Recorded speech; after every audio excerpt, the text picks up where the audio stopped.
আমার নাম আশফাক, আমি একজন স্টুডেন্ট। আমার প্রশ্নটা হলো, কোরআনে বেশ কিছু জায়গায় বলা আছে যে আকাশমণ্ডলী এবং পৃথিবী তৈরি হয়েছে 6 দিনে, কিন্তু সূরা ফুসিলাতে বলা হয়েছে যে আকাশ এবং পৃথিবী তৈরি হয়েছে 8 দিনে। এই কথাটা কি পরস্পর বিরোধী? এই আয়াতে আরো আছে যে পৃথিবী তৈরি হয়েছে 6 দিনে আর তারপরে আকাশ তৈরি হয়েছে 2 দিনে। এই কথাটা বিগ ব্যাং থিওরির বিরুদ্ধে। আকাশমণ্ডলী আর পৃথিবী আসলে তৈরি হয়েছে একই সময়। ভাই খুব গুরুত্বপূর্ণ একটা প্রশ্ন করেছেন। কোরআন বলছে আকাশমণ্ডলী ও পৃথিবী 6 দিনে সৃষ্টি হয়েছে, আর সূরা ফুসিলাতে বলছে 8 দিন। এটা কি পরস্পর বিরোধী? আর এটা কি বিগ ব্যাং থিওরির বিপক্ষে যায় কিনা?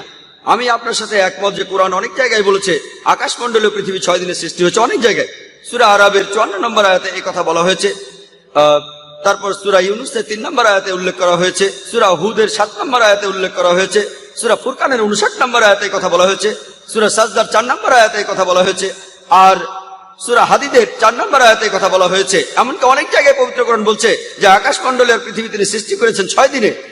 এটা পার্থিব দিন নয়, এটা হলো ইয়াম, খুব লম্বা একটা সময়কাল। এই কথার ব্যাপারে আমার আপত্তি নেই।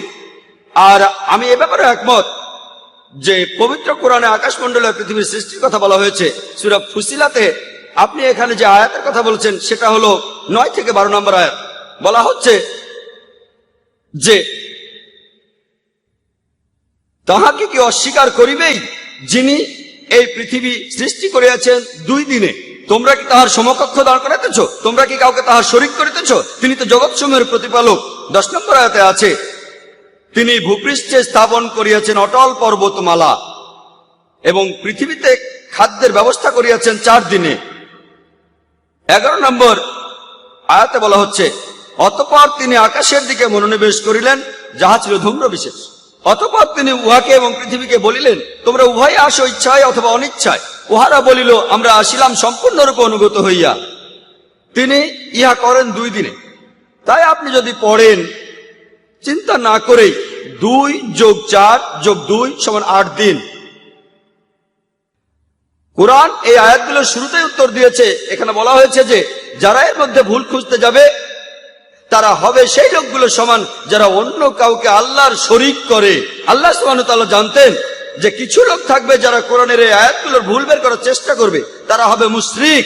আর এখন খ্রিস্টান মিশনারিরা এই আয়াতটা মুসলমানদের বিরুদ্ধে প্রয়োগ করে। যদি আশেপাশে দেখেন, আমি অনেক দেশে গিয়েছি, এই প্রশ্নটা আমাকে শেখানো করা হয়েছিল। খ্রিস্টান মিশনারিরা তারা এই প্রশ্ন করেছে।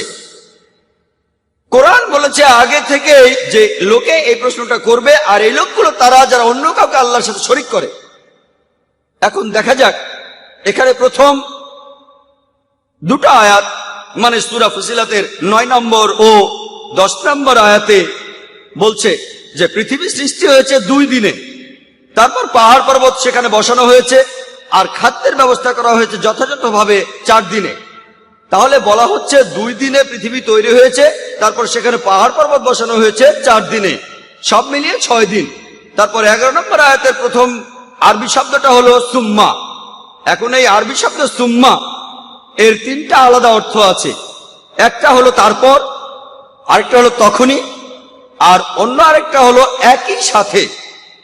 আমি মেনে নিচ্ছি যে কোরআনের অনেক অনুবাদে এই শব্দটাকে অনুবাদ করা হয়েছে তারপর। যদি সুম্মার অনুবাদ করেন তারপর, তাহলে কথাটা পরস্পর বিরোধী। অনুবাদ করেছে তারপর। আকাশমণ্ডলী সৃষ্টি হলো 2 দিনে, অর্থাৎ 2 যোগ 4 যোগ 2 সমান 8 দিন। তবে এখানে সঠিক অনুবাদ হবে, এখানে সুম্মা শব্দটার অনুবাদ হবে তখনই অথবা একই সাথে। আর আব্দুল্লাহ ইউসুফ আলহামদুলিল্লাহ এই আয়াতে সুম্মা শব্দটার সঠিক অনুবাদ করেছেন, অর্থাৎ একই সাথে। যদি সুম্মার অনুবাদ করেন তখনই বা একই সাথে, এর অর্থ দাঁড়াবে যখন পৃথিবী আর পাহাড় পর্বত 6 দিনে সৃষ্টি হলো, একই সাথে আকাশমণ্ডলী সৃষ্টি হয়েছে 2 দিনে। যেমন ধরেন কোন একজন নির্মাতা, তিনি কথা বললেন যে আমার কোম্পানি একটা 10 তলা বাড়ি বানিয়েছে, একই সাথে বাড়ির চারপাশের দেয়ালটাও বানিয়েছে, মোট 6 মাস সময়। এরপর কোন একজন লোক সেখানে ফ্ল্যাট কিনতে গেলেন, তারপর সেই নির্মাতার সাথে কথা বললেন, বাড়িটা সম্পর্কে বিস্তারিত জানতে চাইলেন। নির্মাতা বললেন বেসমেন্ট তৈরি করতে 2 মাস লেগেছে, আর পরের 4 মাসে 10 তলা বাড়িটা বানিয়েছি। আর যখন আমি বেসমেন্ট আর বাড়িটা বানাচ্ছিলাম, এই কাজের সাথে সাথেই আমি এই বাড়ির চারপাশের দেয়ালটা বানিয়েছি 2 মাসের মধ্যে। এটা সম্ভব, কথাটা পরস্পর বিরোধী নয়। এরপরও মোট সময় 6 মাস। তাহলে একইভাবে সূরা ফুসিলাতের 9 নম্বর থেকে 12 নম্বর আয়াতে বলা হয়েছে যে সময় পৃথিবী আর পাহাড় পর্বত 6 দিনে সৃষ্টি হলো, একই সাথে আকাশমণ্ডলী সৃষ্টি করা হয়েছে 2 দিনে। এটা পরস্পর বিরোধী নয়।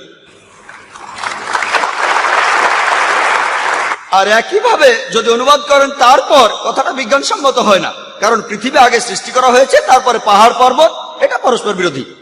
এছাড়াও পবিত্র কোরআনে সূরা বাকারার 29 নম্বর আয়াতে বলা হয়েছে যে আল্লাহ পৃথিবী সৃষ্টি করেছেন সুম্মা আকাশমণ্ডলী। তবে দুর্ভাগ্যজনক ভাবে আব্দুল্লাহ ইউসুফ আলী এখানে সুম্মার অনুবাদ করেছেন তারপর। আর কোরআনে সূরা বাকারার 29 নম্বর আয়াতে তিনি সুম্মা শব্দের অনুবাদ করেছেন তারপর। আল্লাহ পৃথিবী সৃষ্টি করেছেন, তারপরে আকাশমণ্ডলী, তখন এটা পরস্পর বিরোধী। এখানে সুম্মা শব্দটা সঠিক অনুবাদ হবে তখনই বা একই সাথে। যদি অনুবাদ করেন একই সাথে, তাহলে কথাটা পরস্পর বিরোধী নয়, কারণ বিজ্ঞানের থিওরি আমাদের বলে যে আকাশ আর পৃথিবী একই সাথে সৃষ্টি হয়েছে। আর সেজন্যই কোরআনে, পবিত্র কোরআনে অনেক জায়গায় আছে আমি আকাশমণ্ডলী ও পৃথিবী তৈরি করলাম, আরেক জায়গায় বলা হচ্ছে আমি পৃথিবী ও আকাশ তৈরি করলাম। সবশেষে আমি পবিত্র কোরআনে সূরা আম্বিয়া 30 নম্বর আয়াতের কথাটা উল্লেখ করছি। আওয়ালাম ইয়ারাল্লাযীনা কাফারু আন্না সামাওয়াতি ওয়াল আরদা কানাত রাতকান ফাতাকনাহুমা। অবিশ্বাসীরা কি ভাবিয়া দেখে না আকাশ ও পৃথিবী মিশিয়া ছিল, আমি উভয়কে পৃথক করিলাম।